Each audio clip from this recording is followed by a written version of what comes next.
गौशाला से गायों को कैटल कल्चर के माध्यम से शिफ्ट किया गया है। शिकोहाबाद में हाईवे पर सुभाष के पास बनी राही गौशाला में रह रहे गौवंशों को बेसहारा करना नगरपालिका और तहसील प्रशासन के लिए गले की फांस बन चुका है। गौशाला में रह रहे कुल 247 गौवंशों में से सैकड़ों गौवंश बेसहारा होकर भूख प्यासे तड़प रहे हैं। बुधवार सुबह एक गौवंश ने गौशाला के पीछे दम तोड़ दिया। उसने दम इसलिए तोड़ दिया क्योंकि उसे जिंदा पर ही कुत्ते नोच नोच कर खा रहे थे। गौ माता रोड पे जो 2-3 दिन से पड़ी, आज उनको कुत्ते खा गए। तो ये बहुत ज़्यादा कष्ट हो गया है, मतलब मैया के लिए। अगर किसी अच्छी जगह पे, कहीं सेफ जगह पे मैया होती तो हमें कोई दिक्कत नहीं थी। आज भी मेरा यही विनती है सभी लोगों से कि गौ माता के लिए शिकोहाबाद नगर में जगह स्थायी बना के गौ माता को वहाँ पर स्थान दे दिया जाए तो बहुत अच्छा होगा गौ माता के लिए और अपने धर्म के लिए भी। गौवंश की ये दयनीय स्थिति सोशल मीडिया पर जमकर वायरल हो रही है। शहर के लोगों में भी इस घटना के बाद से प्रशासनिक अधिकारियों के खिलाफ गुस्सा है। गौशाला से गायों को कैटल कल्चर के माध्यम से शिफ्ट किया गया है। कितनी गौशालाओं की लिस्ट आ गई थी हमारे पास, जिसमें से चितावली, बिदरखा, मक्खनपुर और ये झमझमपुर ऐसे करके। और कल हमारे पास जो है मक्खनपुर में सती वो कौन सा था, हाथवंत ब्लॉक, ऐसे करके हमारी कैटल कल्चर के माध्यम से गौशाला गायें गई हैं। आपको बता दें कि शिकोहाबाद में सब्जी मंडी के पास अस्थायी राही गौशाला में नंदी, गाय, बछड़ों को कुल मिलाकर 247 गौवंश रह रहे थे। गौशाला की अच्छी स्थिति को देखकर नगर के लोगों का रुझान उस ओर बढ़ रहा था। नगर के संभ्रांत लोग गायों को खाना खिलाने के लिए भी जाते थे। रख रखाव उसमें ऐसे हो रहा था जैसे कि प्राइवेट गौशाला में होता है। प्रॉपर हरा चारा, खर, रातब, भूसा उनको पर्याप्त मात्रा में दिया जा रहा था। और उसमें छोटे छोटे गौवंश थे, गौ माता के छोटे छोटे गौवंश थे जो किसी भी सरकारी गौशाला में देखने को नहीं मिलते हैं। 30-35 हमारे छोटे गौवंश थे। और एक हमारे गुरु थे नंदी, जिनको हम आमलखेड़ा से नस्ल सुधार के लिए लाए थे। और हमारी 4 तो अंधी मैया थी जिनकी सेवा हम बिल्कुल अलग रख के उनकी कर रहे थे। आज वो हमारी अंधी मैया का भी हमको नहीं पता, हमारे गुरु कहाँ हैं हमको नहीं पता।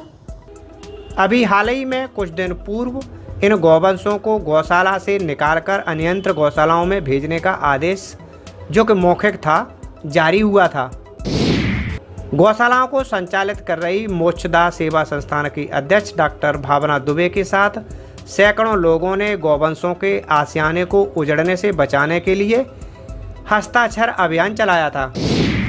इसी बीच डीएम ने मौके पर आकर नगर पालिका के अधिशासी अधिकारी सुरेंद्र प्रताप सिंह को 3 दिन में गौशाला के लिए किसी दूसरी जगह देने के आदेश दिए थे। बस हमारा यही रिक्वेस्ट थी प्रशासन से कि इनको शिकोहाबाद नगर में जो लोग हमसे जुड़े हैं उनकी भी सेवा जुड़ी रहे। जो सेवा देने जाते थे वहाँ पर, जो दान देते थे, जो मतलब वहाँ अपना समय व्यतीत करते थे, तो वो उनसे जुड़े रहें। शिकोहाबाद नगर में उनको एक गौशाला मैया की स्थायी बन जाती। बस हमारा तो इतना ही रिक्वेस्ट था। उस दिन 29 मई को जबरन गौशाला खाली कर दिया गया। ये बहुत दुखद घटना हो गई गौ माता के लिए।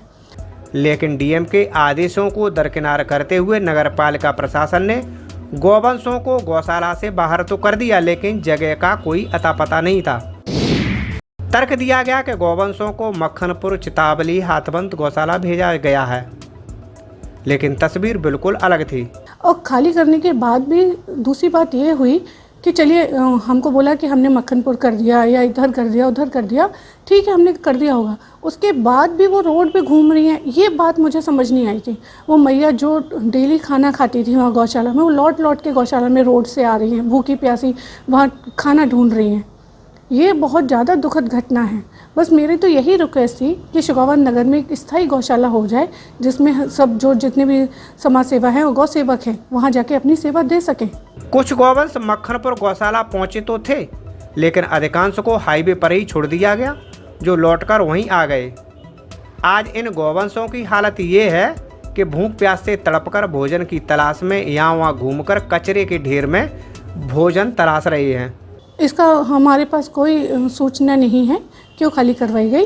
ये बोल रहे थे कि ऊपर से आधे से इसको खाली करना है और इस वजह से वो खाली करवा ली गई। लेकिन हमने ये कहा खाली करवानी है तो इससे 1 महीने पहले भी ऐसा कुछ हुआ था, तो फिर हम लोगों ने रिक्वेस्ट की तो डीएम सर ने बोला 3 दिन के लिए कि 3 दिन आप मैं गौशाला के लिए जगह ढूंढ के दीजिए, लेकिन जगह ढूंढ के नहीं दी गई और वो आज कंडीशन ही हो गई कि गौ माता अपने घर से बेघर हो गई। नगर के हालात ये हो चुके हैं कि कोई भी भाजपा का नेता कुछ भी बोलने को तैयार नहीं है। जो नेता गौमाता के नाम पर अखबार में फोटो छपवाकर अपनी राजनीति चमकाते थे, उनकी भी आत्माएं मर चुकी हैं। और तो और जो किसान यूनियन के नेता जनता के हित की बात करते थे, वो भी भूमिगत हो चुके हैं। अब देखना होगा कि कितने नेताओं का जमीर बचा हुआ है जो इस मामले को लेकर सरकार को जगाने का काम करेंगे। वहीं मोक्षदा सेवा संस्थान के अध्यक्ष डॉक्टर भावना दुबे का कहना है कि तहसील और नगर पालिका प्रशासन द्वारा गौवंशों को गौशालाओं में भेजने का दावा पूरी तरह से झूठा है। यही रिक्वेस्ट है सब लोगों से कि गौ माता को अपना स्थायी जगह दे दीजिए। और मेरा कोई उसमें किसी भी प्रकार का मुझे कोई वो नहीं है कि उसी जगह में होना चाहिए या फिर बहुत पास होना चाहिए, लेकिन वो शिकोवर नगर में ही गौ माता होनी चाहिए, जिससे कि जो सेवक जुड़े हुए हैं, जिनकी भावनाएं आहत हुई हैं, जो वहाँ से फ़ायदा लेते थे, फ़ायदा मतलब कि जैसे गौमूत्र जो लेते थे वहाँ से, उनकी वो दवाई चलती रहे, जो वहाँ से 10-15 लीटर जो दूध हमारी गौशाला में होता था, 15-20 लीटर जो हम संस्कृत पाठशाला में डेली भिजवाते थे, वो बच्चों के लिए वो दूध पर्याप्त मात्रा में उनको मिलता रहे। इसलिए ये भी हमने सोचा कि तो वो दूध हम वहाँ जो भिजवाते थे तो वो उनको मिलता रहता। तो ये जो छोटी बातें जो बहुत दुखद हो गई हैं गौ माता के लिए। अगर आप ये वीडियो YouTube पर देख रहे हैं तो हमारे चैनल को सब्सक्राइब करें और बेल आइकन को दबाना ना भूलें। अगर आप Facebook पर ये वीडियो देख रहे हैं तो हमारे पेज को लाइक करें।